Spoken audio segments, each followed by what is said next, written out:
One of the constant themes at the World Economic Forum in Davos, Switzerland is healthcare. Joining us now, Shobana Kamineni of the Apollo Group. Shobana, it's been a very difficult 2 years with the entire situation with the pandemic over there. You know, moving beyond the pandemic, a lot of what you've done is on digital healthcare. Can you tell us some of the big initiatives which you've been looking at in the Apollo Group? Vishnu, the pandemic really was a terrible thing for the world, even for India, but I think the ability for all of us to go digital, those that were able to create a digital inclusion and a platform, actually could reach a lot more people. And I think in doing so, we made digital healthcare quite ubiquitous. I mean, it's getting more so. But not having that just to say that I can deliver medicines to anybody in 2 hours now, instead of them walking into one of our stores, or just to say book a consult at home, do it with any doctor, specialist, then have your track your medical records, take health into your own hands, because that's something the pandemic really made people vulnerable and more interested in taking care of their health. So I think that in every way, when you're talking about digital, whether it's financial access, whether it's education, but healthcare is the one that it will bring the most lasting benefits. Yeah. What are the learning experiences of dealing with the pandemic? I would suggest it's not gone away. That we're going to, as healthcare providers, be dealing with this for a while, perhaps in a different way, in a different avatar, but it's not gone away, and vaccination remains so important. Vaccination does. But I think everyone is moving on. I see no masks. I've been from US to UK to here, while testing still is a thing. And it really, people have understood it's become endemic, but nobody wants to forget the lessons learned. In fact, we need to double down on infrastructure for health, whether it's digital, whether it's physical, make it more inclusive. These are the lessons, because the next one that's going to hit is something that's been with us all along. It's NCDs. The amount of diabetes and obesity, led through obesity. These are things that we were actually discussing in our healthcare governors.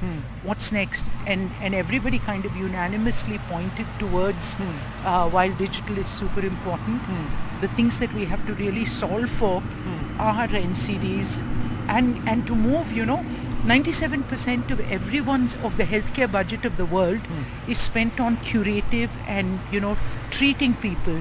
Only 3% is in prevention. Right. That's what we need to push. In your talks over here in Davos, and also the focus in Davos, there's been a great deal in terms of sustainable growth. That is certainly there at a corporate level, green growth. How is the Apollo Group really focusing on that as well? ESG has become really not just a boardroom subject with us, but it's really in every part of what we're looking for. The way that we look at waste, we've always been very responsible, but now we're looking to see whether we can change the way, the packaging, how we look at reuse of, there was so much of waste during the pandemic because you had to, for safety. But now we're looking to see how you can safely dispose, still be careful, but do good things like that. And in terms of sustainability, I think companies now are looking at sustainability from many, many different aspects. One is, will your company sustain in this current world, inflation, all these pressures? So will you be able to keep your workforce? That's another big question. And then will you be profitable to be able to continue to expand and grow? Within this criteria, we still have to lock in the idea that this world is not going to be our world much longer. If we continue to do the things we did earlier, in terms of, look at the heat wave in India, look at the kind of crazy weather we've been having here. I mean, it's beautiful now, but suddenly it's hot, suddenly it's raining, and these are the kind of shocks that that affect everybody.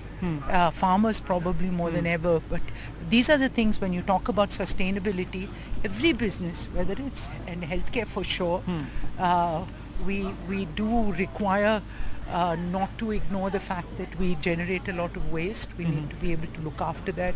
We need to be more thoughtful in the way we consume electricity and where we get it from. And all these, I think, are things, maybe we should be building less hospitals and taking more healthcare home. Sure. Right. We're looking at, hybrid work and how that productivity. One of the key themes, longevity and altering genetics to cure chronic diseases like cancer and increasing the lifespan of people. It is now serious science in many parts of the world. What are your thoughts on that?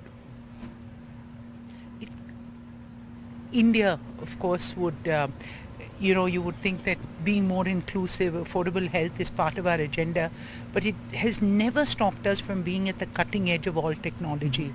And I do think that a lot of institutions, Apollo included, are looking at what we can do, right from the stages of catching it early. And when you catch it early, you can stop disease progression. And the way that you can look at treatment protocols nowadays is there a myriad of ways, and I think one of the most exciting that you're looking at is whether it's stem cells for regeneration of spinal disorders, or you're looking at, how you'll, safer birth at a later age. These are, treating the most difficult cancers. What are the treatment protocols? So solving for those is going to require not just the medicines that you consume, or having even the proton beam that we have, which is the latest. It's going to need more. It'll go deep into your genetics, and maybe if we can create those slight alterations, which we're doing with we're trying to bring CAR T cells to India for leukemia. It's a superb treatment. So all these protocols, to be at the cutting edge, I think that no institution, no tertiary institution worth its salt, is ignoring looking at these. And fortunately, we have the doctors. We have access to partnerships that will come and bring that, because everybody looks at India as a place where that you have many worlds and many needs. And I think that longevity for us is very personal. Absolutely. We're so family oriented, and this is the thing. So I do think keeping a nice healthy population and being together is a goal for many. How important is it, in terms of your corporate ethos or your philosophy, to bring in the finest talent? When you look at healthcare, if you don't have fantastic talent, then, we're never going to progress. Is there a dearth of talent, or is there too much in India? There can never be enough. But I think what we would do is that the big thing that's happening today is upskilling. And that's what India needs. We train thousands of doctors, of course not enough, but everybody's thinking about medical colleges. Andhra Pradesh said that in every district they're going to put one. But what's the quality you get? So it's that quality. For us to make great doctors, we do two things. One is that we have a program within our own of upskilling them, but the other is using technology. Can you use robotics? Can you use a clinical intelligence engine that, you put the inputs and it gives doctors at least, up to 85% what the, of the diagnosis, provisional diagnosis. And then they use their intelligence on top of it. So I think using those tools, we will be able to get a much higher quality of medical talent in the country across all levels with this. Speaking of talent, you might have, I think one of the biggest dialogues that is happening today in the world in the great resignation is the shortage of healthcare. Yes, exactly. Workers. That's why I asked. Yeah. Getting that talent. And no, more than anything, this is the opportunity for India. Double down, triple down, teach them languages.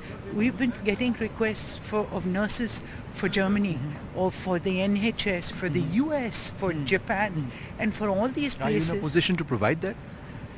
We can do a little, but I think that that there should be way more emphasis in WTO. Who speaks about that much about services, about the ability for us to be able to, our degrees to be recognized. So you must start from there. Government needs to unblock. We need to create very good curriculums, and then after that, once you open out those those choke points. Right. I really believe that Indians have the ability to scale this Sure. this particular opportunity. Yeah. And with that, then you're going to provide a whole bunch of Indians with opportunities to go anywhere in the world. Sure. Shobana, wonderful speaking to you. Thank you very much indeed. Thank you so much. Shobana Kamineni there over describing a lot about not just the Apollo Group but broader trends in medicine. And I think the conversation on aging particularly interesting. There is so much we can talk about healthcare in this country, and the learning experiences of the pandemic certainly something which would perhaps take us in good stead.